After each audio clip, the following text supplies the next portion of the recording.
நான்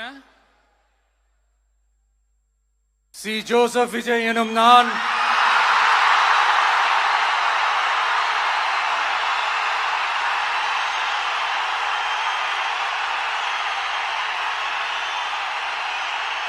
சட்டப்படி அமைக்கப்பெற்ற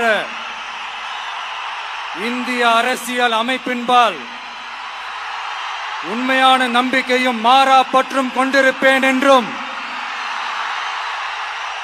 இந்திய நாட்டின் ஒப்பில்லாத முழு முதல் ஆட்சியையும் ஒருமையையும் நிலை நிறுத்துவேன் என்றும்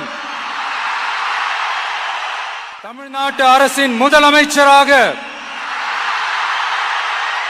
உண்மையாகவும் உளச்சான்றின்படியும் என் கடமைகளை நிறைவேற்றுவேன் என்றும் அரசியல் அமைப்பிற்கும் சட்டத்திற்கும் இணங்க அச்சமும் ஒருதலை சார்பும் இன்றி விருப்பு வெறுப்பை விலக்கி பலதரப்பட்ட மக்கள் அனைவருக்கும் நேர்மையானதை செய்வேன் என்றும் ஆண்டவன் மீது ஆணையிட்டு உறுதிமொழிகிறேன்.